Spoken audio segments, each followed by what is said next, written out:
Zoul, bonsoir à tous. Troisième match et troisième victoire du Barça en Liga.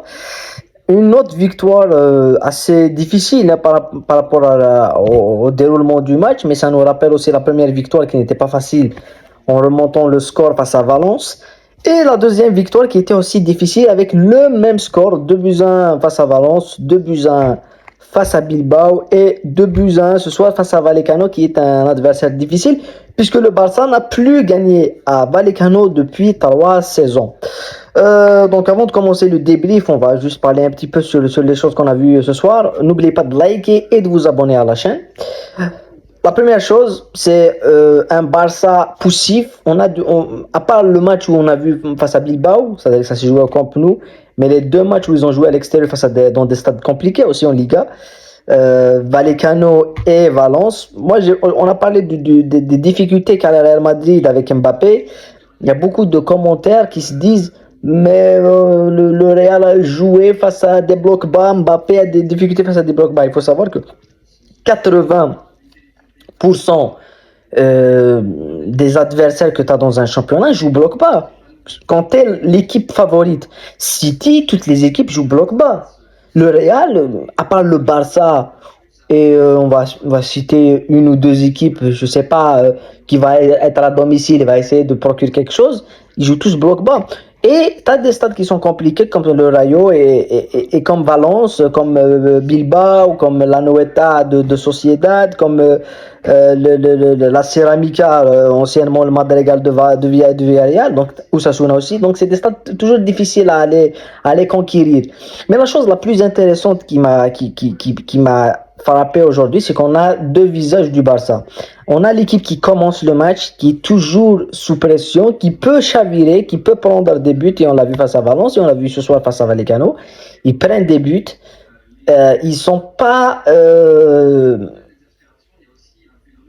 vais pas dire imperméables à la pression. C'est-à-dire que quand tu as la pression du stade, quand tu as cette force de l'adversaire qui met de l'énergie, le Barça est frileuse, donc ils acceptent facilement de baisser la tête, et on a vu ça en début de match.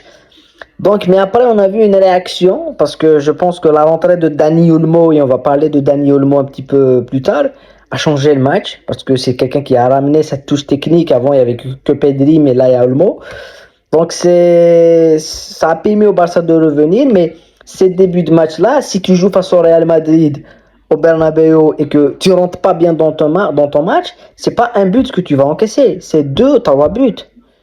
Voilà, et on l'a vu, le Barça, quand ça, moi je sais que le potentiel de cette équipe est magnifique. Je sais qu'ils peuvent aller plus loin, parce que je vois que les joueurs qu'ils ont recrutés, même si ce soir ils perdent de Bernal, ligament, pour le moment c'est ligament croisé, c'est triste pour ce joueur-là qui a amené un petit peu de Busquets dans cette équipe, parce que moi je l'ai dit à plusieurs reprises, je suis pas fan de De Jong. Pour moi c'est un joueur, c'est un exceptionnel talent, Frank De Jong, mais ça fait 5 ans ou 6 ans qu'il est au Barça, il s'est jamais imposé, il n'a jamais porté le milieu de terrain comme le faisait Busquets, et ce soir Bernal, et ce qu'il fait depuis le début de saison, il porte ce milieu de terrain, il peut récupérer et tout, et le perdre comme ça, c'est quand même difficile.